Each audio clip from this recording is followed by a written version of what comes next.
Radio Classique, l'invité de l'économie.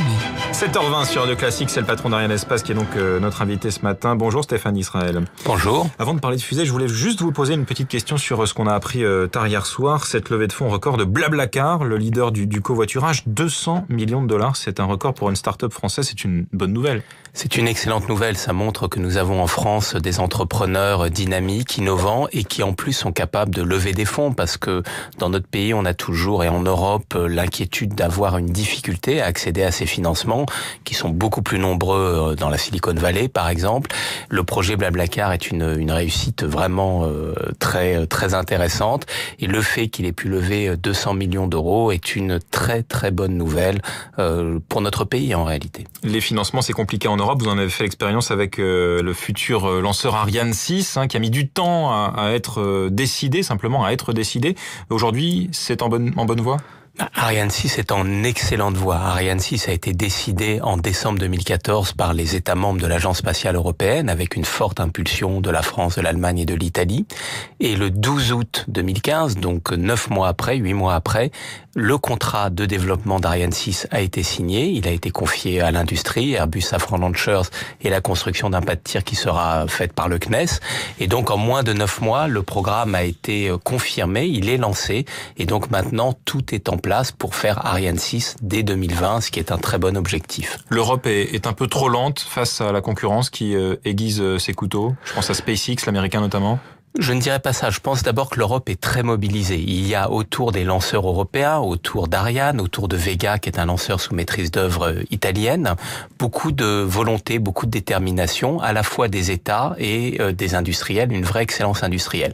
Ce qui est vrai ensuite, et ça fait un peu le lien avec Blablacar, c'est que l'argent des développements, c'est l'argent des États, et donc les États, ils ne veulent pas le donner sans un certain nombre d'exigences. Donc tout cela prend du temps. C'est vrai que chez SpaceX, aux États-Unis, c'est un argent qui est plus privé, donc les choses vont peut-être parfois plus vite, mais aujourd'hui les choses ont été décidées et dans un contexte quand même de difficultés financières, il est assez remarquable que 4 milliards d'euros aient été dégagés pour un programme comme Ariane 6. Stéphane Israël, vous avez fait parler de vous il y a quelques jours en avançant l'idée étonnante d'un micro-lanceur, donc d'une fusée plus légère destinée à des satellites eux aussi plus légers. Pourquoi ?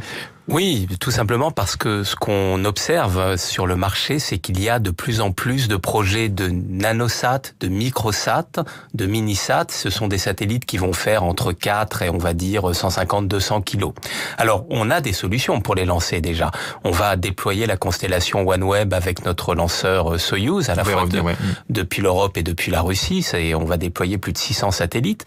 On a notre lanceur italien léger Vega qui est aussi bien adapté. Simplement, si vraiment le marché va dans cette direction, si la constellation de Google SpaceX, 4000 satellites, si celle de Samsung prospère, il va y avoir beaucoup de petits satellites en orbite basse et il va y avoir un besoin de lancer pas cher et de façon très fréquente. Et on peut donc s'interroger parmi les solutions d'avenir. Ça n'est pas encore une proposition, encore moins un programme, c'est une idée. Je pense que c'est bien d'avoir des idées en Europe.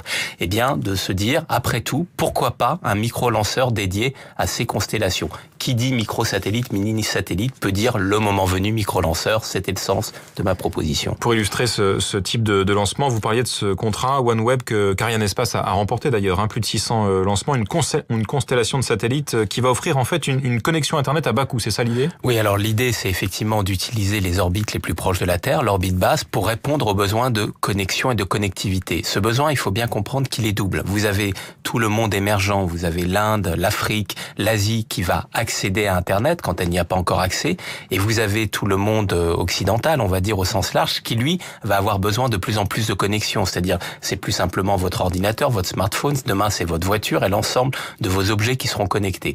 Pour répondre à ce besoin de connexion, il va y avoir bien sûr les solutions terrestres traditionnelles que l'on connaît, mais on pense de plus en plus que l'espace va jouer un rôle et qu'il est bien placé pour être complémentaire des solutions terrestres. Le projet OneWeb, nous allons déployer 600 172 satellites autour de la Terre qui offriront des possibilités de connexion à Internet à un prix très abordable, en tout point. Alors, ça va mettre un peu de temps, ça va pas être du jour au lendemain, mais c'est ça le but. Et avec, surtout, je vais pas trop rentrer dans la technique, mais un délai de latence très faible. Plus le satellite est proche de la Terre, plus la communication entre ce qui est au sol et ce qui est en orbite se fait de façon rapide. Ça permettra d'avoir accès à toutes les applications très vite d'Internet. Donc ça améliore l'usage pour les consommateurs. Est-ce qu'il ne va pas y avoir des embouteillages dans l'espace avec tous ces satellites qui seront lancés dans les années à venir? Alors, ce sont des satellites qui sont petits, comme on l'a dit, mais il va falloir faire attention. Et la constellation OneWeb, dans ses prérequis, doit effectivement expliquer ce que vont devenir ces satellites en fin de vie. Il va falloir ce qu'on appelle les déorbiter dans notre jargon, c'est-à-dire